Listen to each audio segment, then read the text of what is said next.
उत्तर भारत में पिछले काफी दिनों से लगातार पड़ रही कड़ाके की ठंड व कोहरे का असर अब फसलों पर भी दिखाई दे रहा है।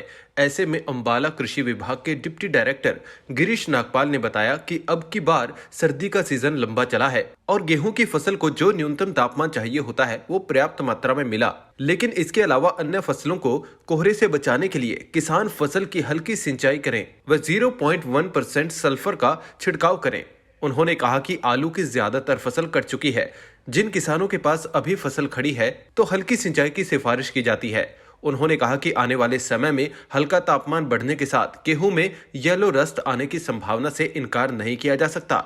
ऐसे में किसानों को ट्रोपिकोनाजोल का छिड़काव करना चाहिए। देखिए, इस बार जो सर्दी का सीज़न है काफ़ी लंबा चला है। जो चिलिंग रिक्वायरमेंट थी, जो कम तापमान के दिन चाहिए थे, जो घंटे चाहिए थे फसलों को, वो प्रचुर मात्रा में मिले हैं। और साथ साथ हम किसानों को जागरूक भी कर रहे हैं, खासकर सरसों में, कि सरसों पर पाला या कोहरे का असर न होने पाए। इसके लिए धुआं करते रहें, हल्की सिंचाई दें जिनके पास सिंचाई के साधन उपलब्ध हैं, और 0.1% सल्फ़र का स्प्रे भी कर सकते हैं, जिससे पाले की या कोहरे की चादर इनके असर नहीं कर सकती। और किसान इस बारे में पर्याप्त जागरूक भी। हल्की सिंचाई की सिफारिश की जाती है और अब तक तो अच्छे खासे एरिया में आलू की कटाई हो भी चुकी है। अब जो परंपरागत फसलें हमारी रह गई हैं, गेहूं और सरसों, इस पर ध्यान देने की हमें ज़रूरत है। और गेहूं में आने वाला समय थोड़ा क्रिटिकल है और येलो रस्ट की आशंका से इनकार नहीं किया जा सकता। जैसे जैसे तापमान में बढ़ोतरी होगी तो ये फफूंद से लगने वाली बीमारी, जिसमें पीले रंग का पाउडर गेहूं के पत्तों से झड़ता है, तो किसानों को विभिन्न माध्यमों से इस बारे में जागरूक किया जा रहा है। और जैसे ही इन्हें येलो रस्ट के लक्षण दिखाई दें, सभी किसानों से हम अपील करते हैं कि वो तुरंत प्रोपिकोनाजोल का स्प्रे करें। और हमारा फील्ड स्टाफ भी इस बारे में जागरूकता के लिए हर कदम उठा रहा है और किसानों को जागरूक कर रहा है। सर, डाइवर्सिफिकेशन को लेकर सरकार द्वारा काफ़ी प्रयास भी किए जा रहे हैं, तो किस तरह से आप किसानों को उपाय कर रहे हैं? सरकार की एक ही सोच है कि किसी तरह से किसानों की आय दुगनी की जाए। इस दिशा में डाइवर्सिफिकेशन एक महत्वपूर्ण घटक है।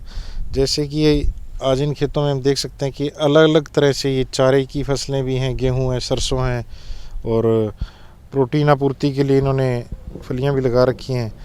तो आप देख सकते हैं कि इसके नतीजे सामने आ रहे हैं और किसान निश्चित तौर पर गेहूं और धान से इतर दूसरी फसलें भी लगा रहे हैं और इसके काफ़ी सार्थक परिणाम सामने आ रहे हैं। चाहे वो इन फसलों का एमएसपी पर ख़रीद की बात हो या इन फसलों के घरेलू स्तर पर आपूर्ति की, इनकी खपत की बात हो, इसके काफ़ी उत्साहजनक परिणाम है। और किसान बढ़ चढ़कर डाइवर्सिफिकेशन कर रहा है और धीरे धीरे रकबा बढ़ ही रहा है।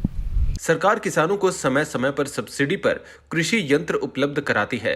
इस बारे में जानकारी देते हुए नागपाल ने बताया कि अभी सरकार द्वारा अनुसूचित जाति के किसानों को 50% सब्सिडी पर ट्रैक्टर दिए जा रहे हैं। धान के सीजन में सब्सिडी पर दिए गए संयंत्रों का निरीक्षण करने के साथ साथ उनकी क्षमता और यूटिलिटी की भी जाँच की जाती है। देखिए, अभी वर्तमान में ये अनुसूचित जाति के किसानों को ट्रैक्टर सब्सिडी पर देने की ये स्कीम चली है, जिसमें अधिकतम 3 लाख रुपए 50% का प्रावधान है।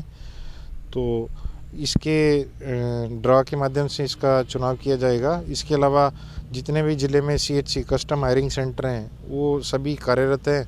और धान की कटाई के समय इनका अलग अलग समय पर इनका निरीक्षण भी किया जाता है। उनकी कार्यक्षमता कितना यूटिलाइज़ कर रहे हैं, सभी मशीनों का परीक्षण किया जाता है।